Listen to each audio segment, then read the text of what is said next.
Kumusta mga kaboxing? This is Boy Kalawang TV.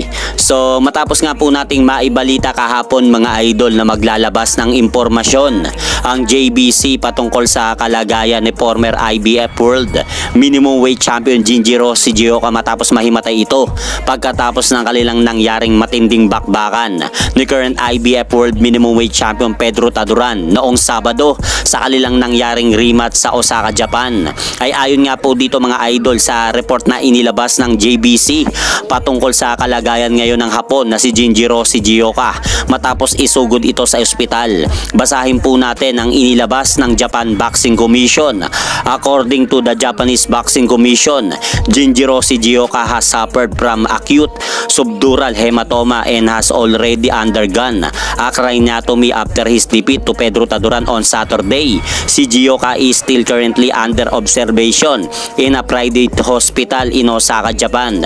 The commission has already enforced that Shigeoka has to retire from boxing following his craniotomy procedure. So ang saklap nga po mga idol na nangyari sa Hapon na si Jinjiro Shigeoka dahil matapos ang matinding pakikipagbakbakan nito sa ating kababayan na si Pedro Taduran noong Sabado. Kaya pala nawalan ng malay ito pagkatapos ang laban nila ni Pedro Taduran noong Sabado ay nakapagtamo pala ito ng pagdurugo sa utak. At eto nga po ang masaklap mga idol, nakakaharapin pa ni Jinjiro Shigeoka sa kanyang buhay boksingero dahil pinagbabawalan na po siya ng doktor na lumaban muli sa sport ng boxing matapos ang isinagawang operasyon sa kanyang utak. So sa madaling salita mga idol, tuluyan na nga pong pinagre-retiro ang Hapon na si Jinjiro Shigeoka dahil sa natamo nitong serious injury sa ulo. At ganun pa man po, magpasalamat pa rin po tayo dahil ligtas na sa kapamakan itong Japanese boxer na si Jinjiro Shigeoka. Kabilang balita naman po mga idol, mamaya na po magaganap ang laban ng ating Pinoy na pambatong boksingero na si Rolando Toyogon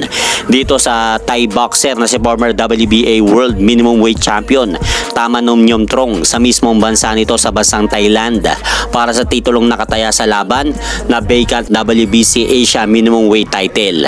At kahapon nga po mga idol, sa bansang Thailand naganap ang kanilang official and final weigh-in at tumapak nga po si Rolando Toyogon sa timbangan ng 104.5 pounds habang ang Thailander mga idol ay tumimbang naman po ng eksaktong 105 pounds sa timbangan. Kaya abangan po natin mamaya-maya ang laban ni Rolando Toyogon dito sa Thai boxer na si Tamanum Nyomtrong at suportahan po natin siya at ipagdasal na makuha po nito ang panalo para mamaya sa bansang Thailand.